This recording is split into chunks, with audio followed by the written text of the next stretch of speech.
살아가는 이 모든 순간이 주의 힘을 나는 믿네.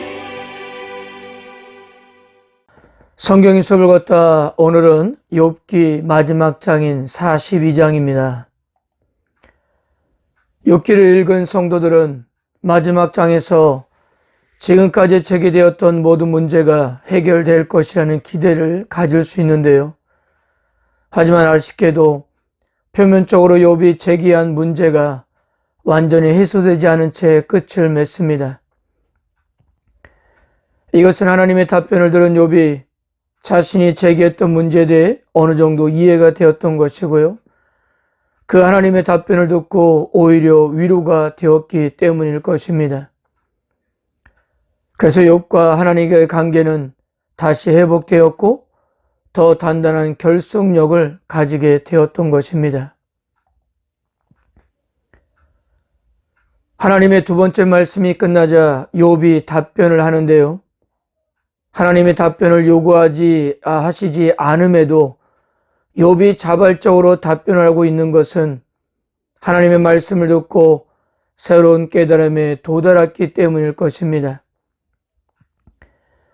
욥은 이전에 하나님과 그분의 통치 방식에 대해 의문을 제기했었습니다. 하나님의 세상을 질서 있게 다스리지 않고 혼돈을 방치하신다는 것처럼 보였기 때문이에요. 하지만 이제 하나님의 계획하신 바를 반드시 이루시는 분임을 깨달아 알게 되었던 것입니다.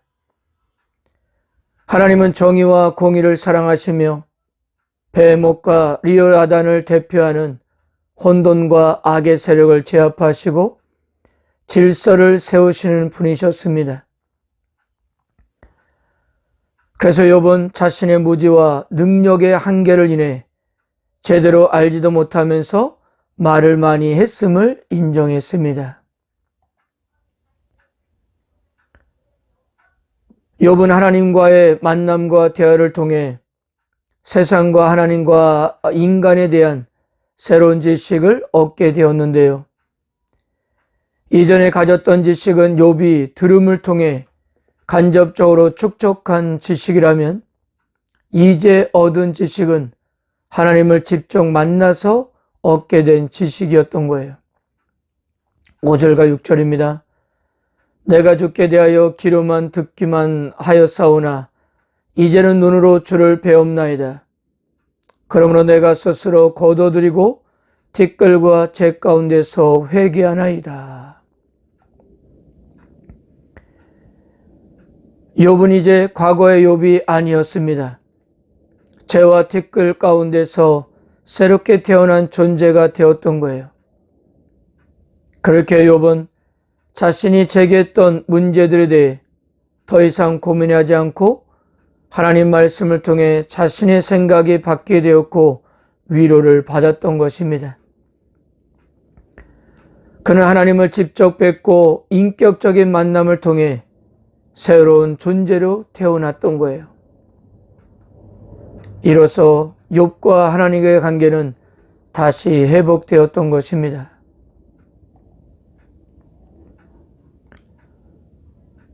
그리고 하나님은 욥과 친구들의 간의 논쟁도 정리해 주셨습니다. 7절입니다. 여호와께서 욥에게 이 말씀을 하신 후에 여호와께서 대만 사람 엘리바스에게 이르되 내가 너와 내 두 친구에게 놓아노니 이는 너희가 나를 가리켜 말한 것이 내 종 욥의 말같이 옳지 못함이니라. 여기서 하나님이 노하셨다는 단어가 예사롭지가 않은데요. 그냥 분노하셨다는 뜻이 아니라 천벌받을 무엄한 행위로 거의 신성모독죄에 대한 분노셨습니다. 분노라는 히브리 단어는 하나님의 코를 가리키는데요. 그래서 문장을 지역하면 하나님의 코에 불이 났다는 의미예요. 하나님께서 새 친구들에게 얼마나 화가 나시는지를 문장을 통해 생생하게 보여주고 있는 것입니다. 이들에게 하나님께서 몹시도 화가 나셨다는 증거도 그들에게 번제를 바치라는 제물의 분량에서도 알 수 있습니다. 구약 성경 다른 곳에서도 수송아지 7과 순양 7을 제물로 바치는 경우가 몇 군데 나오는데요. 이 정도의 제물은 이스라엘 온 민족이 유월절 행사를 하는 7일 동안 하나님께 바치는 분량이었습니다. 마치 하나님이 이들에게 너희들이 한 짓이 얼마나 나빴는지 알겠지? 라고 하시는 것 같아요. 8절을 보세요. 그러즉 너희는 수소 7과 순양 7을 가지고 내 종 욥에게 가서 너희를 위하여 번제를 드리라. 내 종 욥이 너희를 위하여 기도할 것인즉 내가 그를 기쁘게 받으리니 너희가 우매한 만큼 너에게 갚지 아니하리라. 이는 너희가 나를 가리켜 말한 것이 내 종 욥의 말같이 옳지 못함이라. 이들은 하나님의 명령대로 했고 이들에 대한 욥의 중보를 하나님은 기쁘게 받으셨습니다. 그리고 10절에서 이렇게 말씀하였습니다.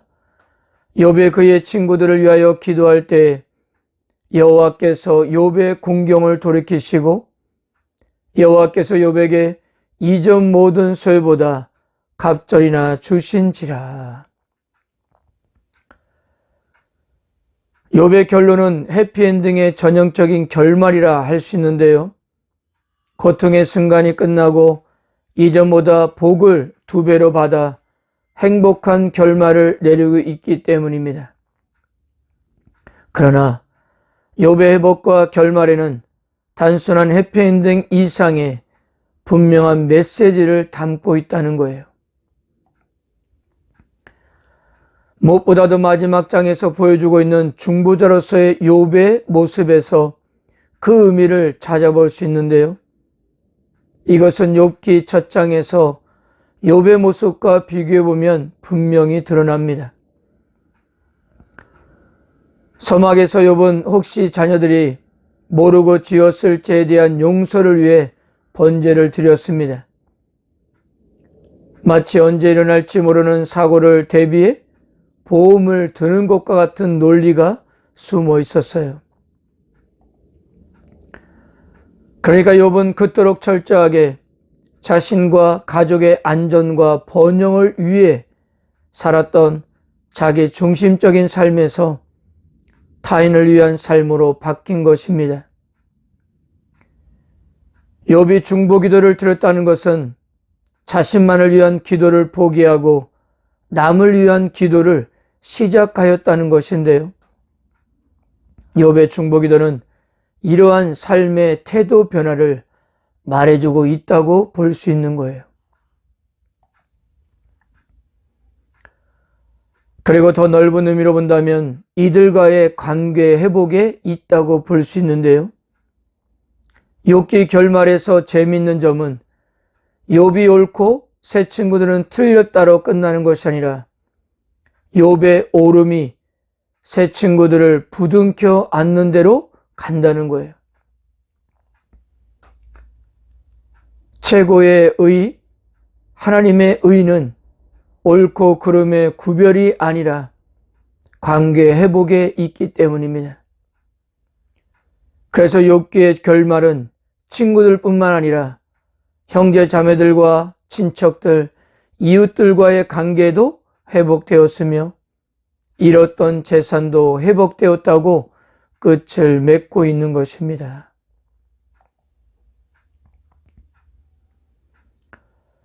자, 이렇게 욥은 더 이상 1장에서의 욥이 아니었던 것인데요. 그가 달라졌다는 것은 7 아들보다 3 딸이 강조되고 있다는 사실에도 알 수 있어요. 율법에 따르면 딸이 유산을 받을 수 있는 것은 오라비들이 없는 경우만 예외적으로 받을 수 있다고 나오는데요. 욥은 그런 규정을 넘어서 아들과 동등한 상속자로 인정했던 거예요. 일장의 욥은 법과 원칙에 좌우되는 경직된 경건주의자였습니다. 그러나 하나님을 만난 후 욥의 모습은 이전과 전혀 달라졌어요. 하나님이 인과응보의 원리에 종속되지 않는 자유로운 분이듯 하나님이 창조하신 세상도 자유로운 곳인 동시에 하나님의 질서가 작동되는 곳이었던 거예요. 그래서 삶의 아름다움을 의미 있게 바라볼 수가 있었던 것입니다. 이런 모든 변화는 욥이 하나님을 만남으로 얻은 결과였던 것입니다. 그리고 욥은 후에도 오랫동안 행복하게 살다가 삶을 마감했습니다. 사랑하는 성도 여러분, 욥이 하나님을 만나보니 하나님은 고난 당하는 욥을 그냥 두고만 보셨던 것이 아니었습니다. 마치 제3자 입장에서 욥이 어떻게 하는지 구경만 하고 계셨던 것이 아니었어요. 함께 계셨습니다. 필요한 시간만큼 기다리시고, 필요한 시간만큼 말씀하시고, 필요한 시간만큼 지켜보셨습니다. 결국 이 모든 것이 하나님의 뜻을 이루는데 필요한 과정이었기 때문이었어요. 성도 여러분, 우리는 아직도 이해할 수 없는 여러 현실 가운데 놓여 있을 수 있습니다.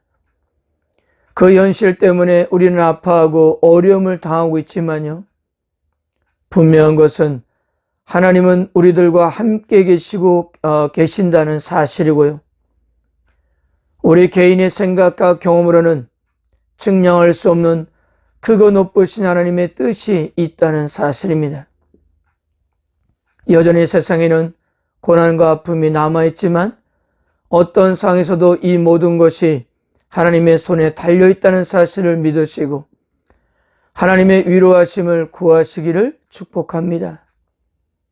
그런 여러분들에게 오늘도 선하시고 의로우신 하나님께서 함께 하실 것입니다. 아멘.